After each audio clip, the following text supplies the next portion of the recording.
కరాచీ రవ్వతో ఏ రకమైన వంటకం చేసుకున్నా సరే చాలా రుచిగా ఉంటుంది. స్వీట్స్ చేసుకున్నా, ఉప్మా చేసుకున్నా చాలా బాగుంటుంది. ఈవేళ కరాచీ రవ్వతో ఇడ్లీ చేద్దాము. ముందుగా ఒక కళాయి పెట్టుకొని అందులో ఆయిల్ వేసుకోవాలి. ఇప్పుడు కొంచెం నెయ్యి కూడా వేసుకొని తాలింపు గింజలు వేసుకుందాము. ఆవాలు వేసేసుకొని అవి చిట్టుపట్లాడిన తర్వాత కొంచెం శనగపప్పు, మినపప్పు వేసుకొని అలాగే 4 పచ్చిమిరపకాయలు తరిగి వేసేసుకొని ఒక చిన్న అల్లం ముక్క తరిగి అందులోనే వేసేసుకుందాము. కరివేపాకు కూడా వేసేసుకొని బాగా కలిపేయాలి. ఇప్పుడు అందులో పసుపు కూడా, ఒక చిటికెడు పసుపు కూడా వేసేసుకొని 2 కప్పులు రవ్వ వేసుకుందాము.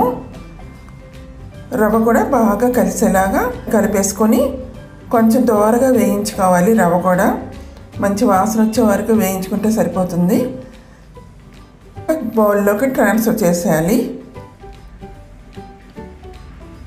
ఇందులో 1 కప్పు పెరుగు, అలాగే కోరిన క్యారెట్, కొత్తిమీర, స్వీట్ కార్న్, అలాగే పచ్చి బఠానీ ఇవన్నీ వేసుకొని బాగా కలిపేసుకోండి.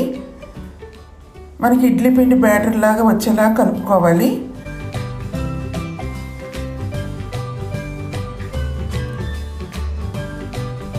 ఒక స్పూన్ ఉప్పు వేసి కొన్ని నీళ్ళు వేసుకొని ఒకసారి కలిపేసి 10 నిమిషాలు రెస్ట్ ఇచ్చేద్దాము.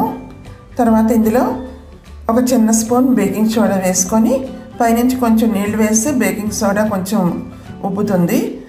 బాగా కలిపేసుకొని ఇడ్లీ ప్లేట్లకు కొంచెం నెయ్యి కానీ నూనె కానీ రాసేసుకొని మనం కలిపి పెట్టుకున్న మిశ్రమాన్ని ఇందులో వేసేసుకుందాము.